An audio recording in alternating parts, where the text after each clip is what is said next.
भूतिया हवेली की कहानी। बहुत समय पहले एक छोटे से गांव में एक पुरानी हवेली खड़ी था। लोग कहते थे कि वहां एक भूत रहता है। हर रात लोग उस हवेली से अजीब अजीब आवाजें सुनते थे और कुछ लोग तो कहते थे कि भूत दिखाई भी देता है। इस वजह से गांव के लोग उस हवेली से दूर रहते थे। एक दिन गांव में एक छोटा लड़का, जिसका नाम मोहन था, अपनी दादी के साथ रहने आया। दादी ने उसे हवेली के बारे में डराने की कोशिश की, लेकिन मोहन बहुत साहसी था और वह जानता था कि बिना पता किए किसी चीज से डरना ठीक नहीं। उसने ठान लिया कि वह उस हवेली में जाएगा और पता लगाएगा कि आखिर वहां क्या हो रहा है।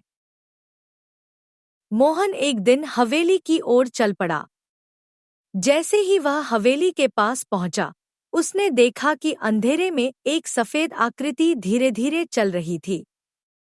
मोहन थोड़ा डर गया, लेकिन उसने हिम्मत जुटाकर उस आकृति के पास जाना शुरू किया। जैसे ही वह पास पहुंचा, उसने देखा कि वह सफेद आकृति कोई भूत नहीं था, बल्कि एक प्यारा सा सफेद रंग का तोता था, जो अपनी चोंच से एक पुरानी घड़ी को घुमा रहा था। मोहन मुस्कुराया और तोते से पूछा, तुम यहाँ क्या कर रहे हो? तोता बोला, मैं यहाँ अकेला हूँ। लोग मुझे भूत समझते हैं, लेकिन मैं तो बस यहाँ खेल रहा हूँ।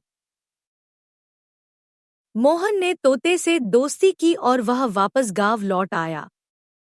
अगले दिन उसने सारे गांव वालों को बताया कि वहाँ कोई भूत नहीं है, बल्कि एक प्यारा तोता है, जो खुद को भूत समझा जाता है।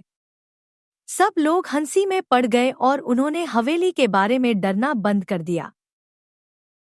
इस कहानी से यह सीखने को मिलता है कि हमें किसी चीज या व्यक्ति के बारे में पहले से ही डरने के बजाय खुद से उसकी सच्चाई जानने की कोशिश करनी चाहिए।